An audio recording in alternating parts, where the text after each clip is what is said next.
Luiz Montenegro caiu. E a pergunta é, e agora? O que será de Portugal? Bom, nós sabemos que haverá novas eleições previstas para 11 ou 18 de maio, mas na verdade a pergunta é, o que será a partir destas eleições, ou o que vai acontecer nessas eleições? Nós tivemos no dia de ontem uma cena bizarra. De acordo com os melhores apreciadores da política e comentadores com profundo conhecimento científico e político, que nunca houve na história da democracia portuguesa algo semelhante no parlamento, na Assembleia da República. Vimos ali um homem desesperado a agarrar com unhas e dentes o poder e não querendo deixá-lo por nada. Foram interrupções, uma interrupção de 1 hora, ligações, negociatas feitas às claras, na lata, na cara de toda a gente, sem nenhuma cerimônia, enfim, um verdadeiro escândalo. O que deveria ser algo que ocorresse de forma singular, ganhou proporções bizarras, mas deu no que deu. Ainda bem que terminamos com esse desfecho, a queda desse governo. E eu quero trazer para você aqui alguns pontos importantes sobre o que é que nós ganhamos e o que é que nós perdemos com isto. Assista comigo esse vídeo, esse pequeno vídeo, com a fala do senhor Luiz Montenegro logo após a sessão. Política e que, em minha previsão, estão naturalmente preocupados, apreensivos e também perplexos com o desfecho da votação desta moção de confiança.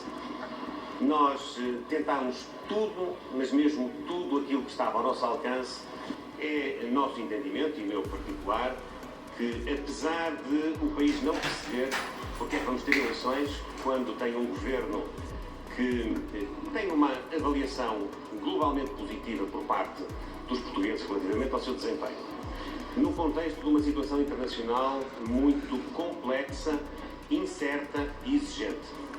Num contexto onde, felizmente, apesar desta complexidade e desta exigência, nós aparecemos como um país com estabilidade política até agora, com estabilidade económica, com estabilidade financeira, com condições para atrair, reter e desenvolver investimentos, com capacidade de dar esperança aos mais jovens para não terem de emigrar à procura de uma oportunidade. Como é que, neste contexto, se pode chegar a uma situação destas? Você percebe que ele disse que fez de tudo. Fez de tudo, sim, ele fez de tudo. Ele fez inclusive o ridículo, principalmente o ridículo. E ainda insere sempre em suas falas as suas mentiras. Essa é a grande verdade, porque nas oportunidades que teve para esclarecer os factos, na realidade, trazer às claras as obscuridades relacionadas à sua pessoa, relacionadas à sua família, à sua empresa, à sua atitude como primeiro-ministro, sempre fez questão de fazer propaganda, digamos que propaganda falsa, a respeito do seu governo, a respeito das suas ações como primeiro-ministro.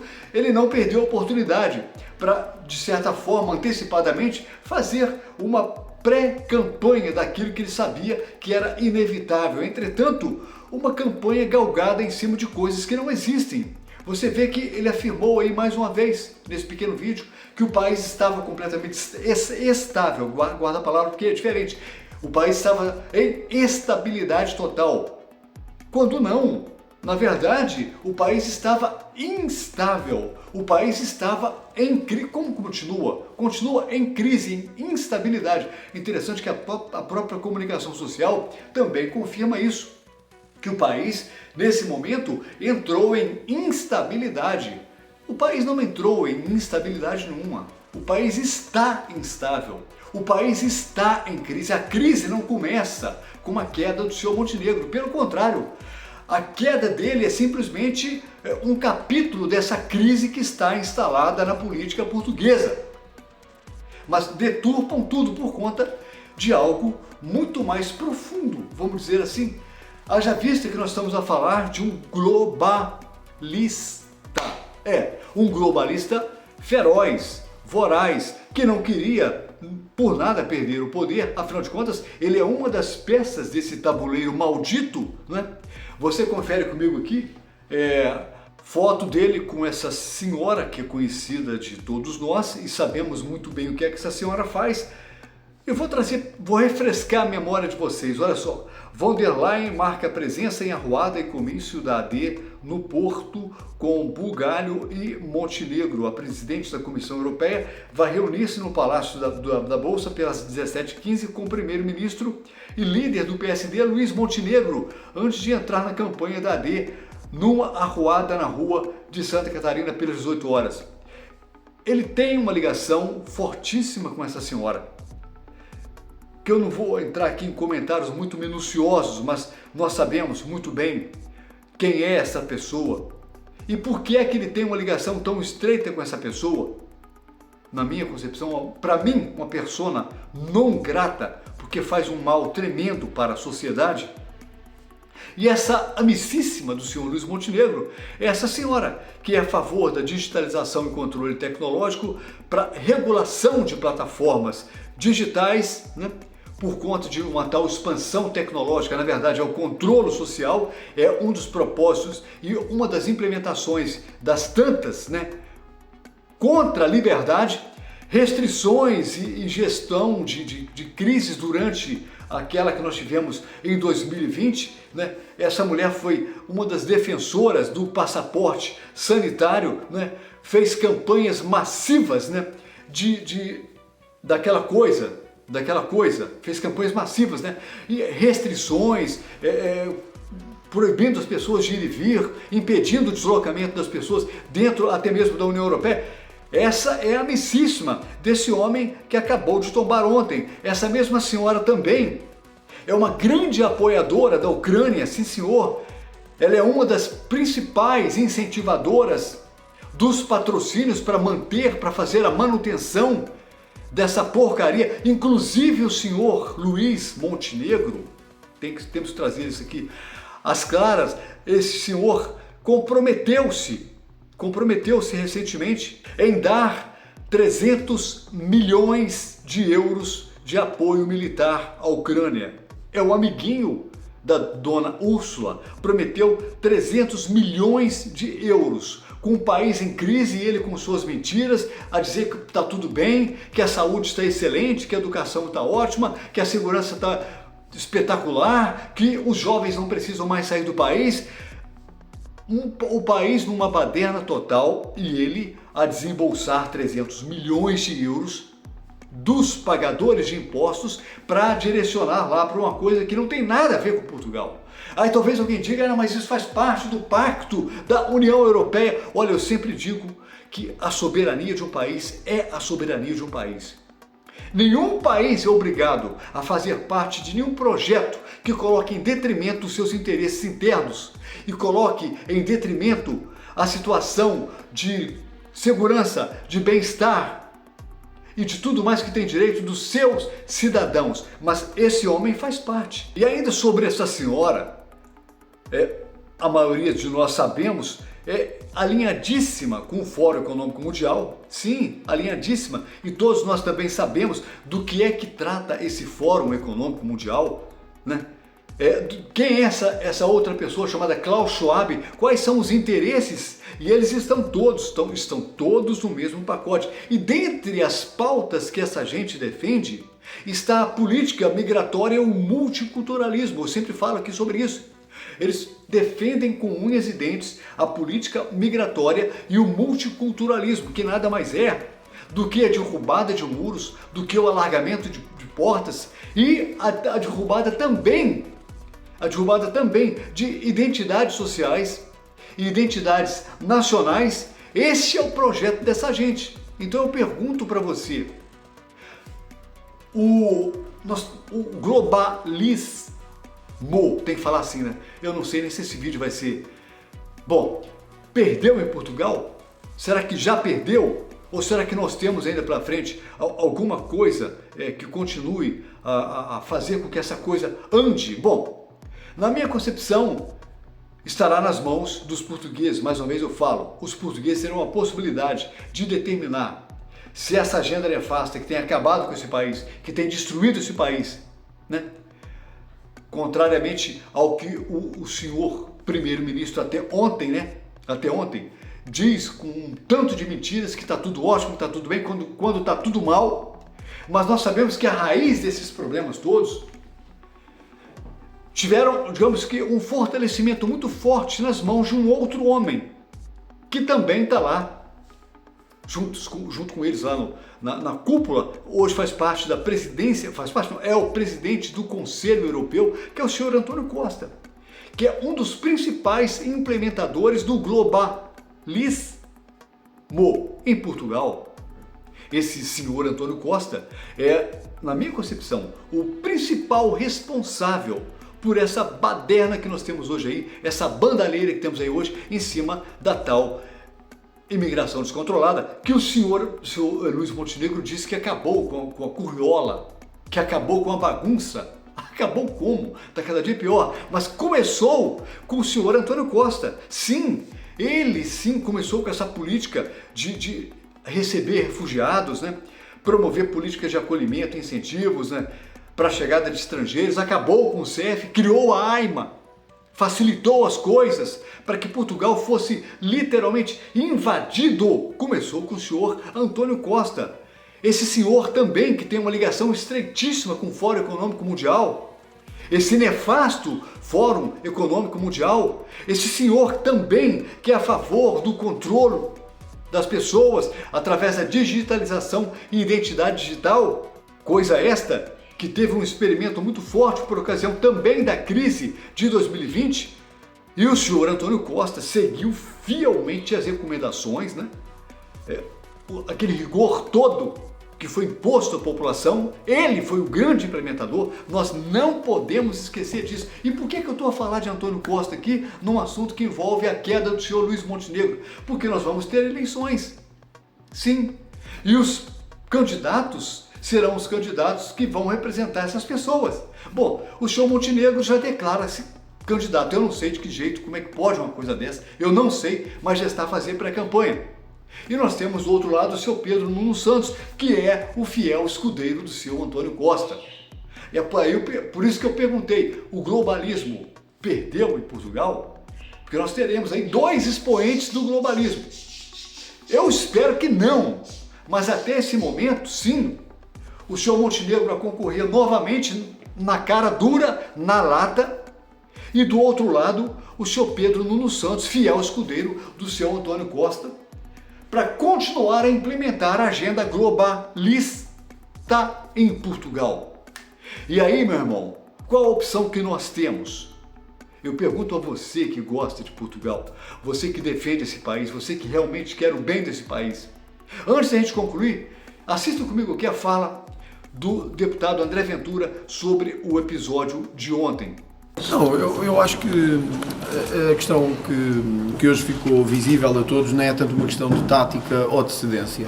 Nós hoje assistimos a um dos mais vergonhosos episódios na nossa democracia, que é um primeiro-ministro desesperado, desesperadamente a tentar agarrar-se ao barco e à boia de salvação, à única boia de salvação que podia ter, e chegar ao ponto de, em público e nos corredores, procurar evitar, condicionar ou limitar uma comissão de inquérito sob pena de com moeda de troca para salvar o governo.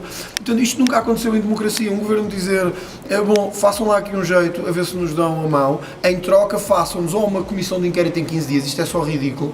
Quem já esteve em comissões de inquérito sabe que só para notificar as pessoas são 10 dias e os prazos são de 10 dias. Uma comissão de inquérito nunca podia ter 15 dias, como é evidente.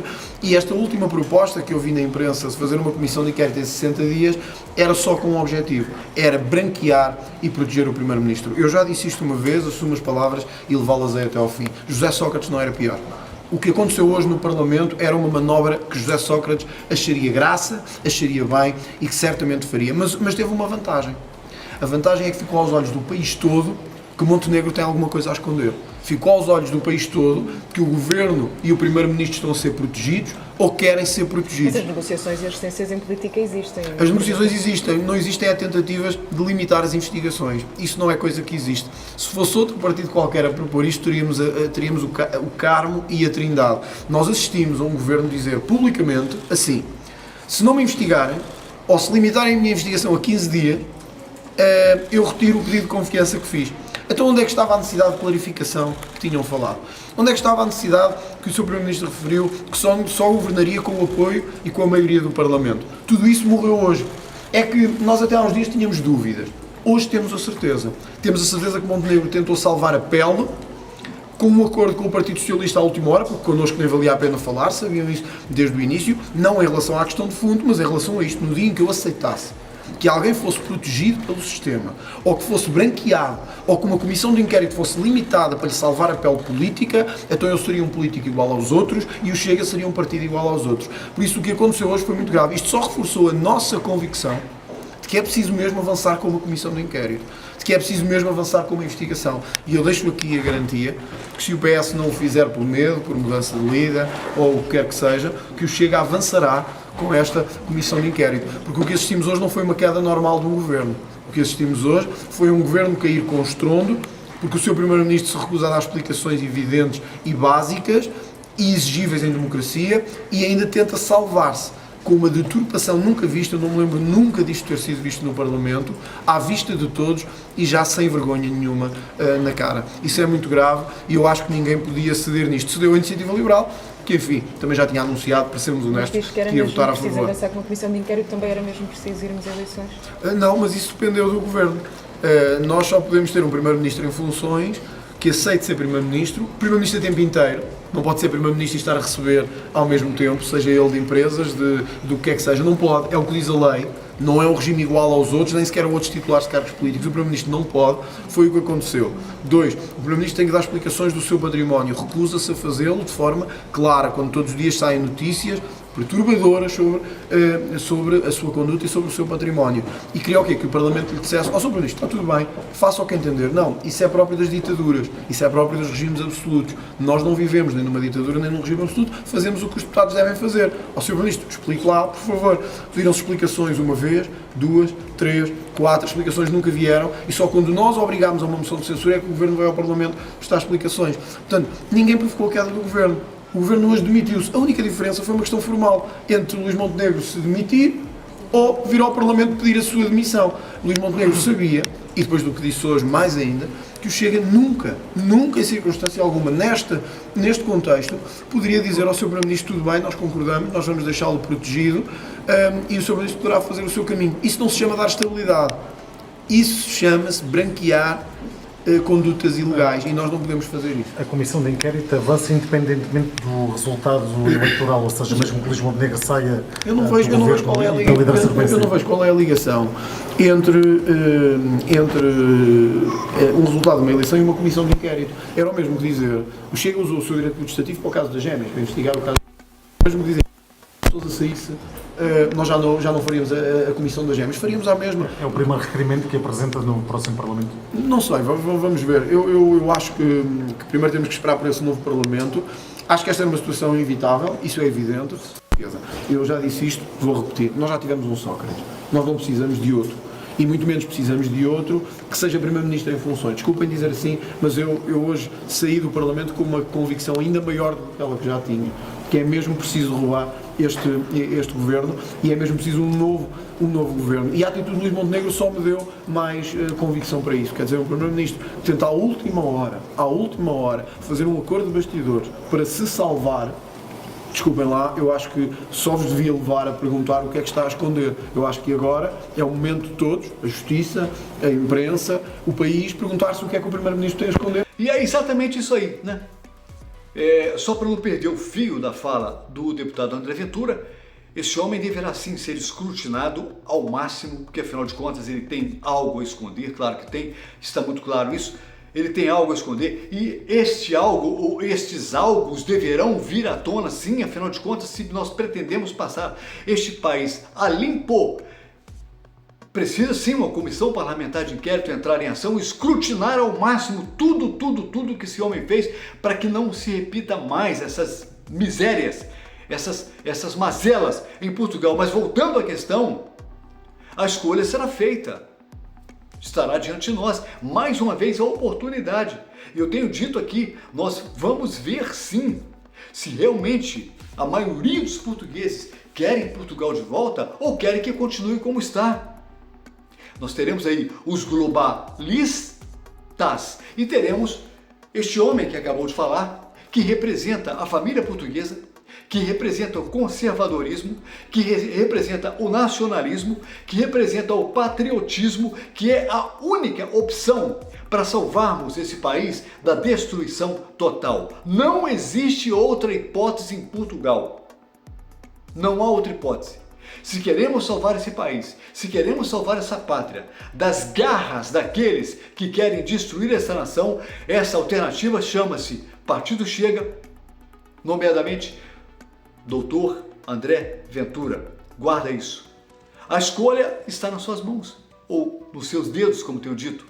E vamos ver o que é que vai dar. Vamos aguardar os próximos capítulos, mas fica aqui a minha fala, fica aqui a minha manifestação, aquilo que eu penso e expresso, exponho enquanto posso, né?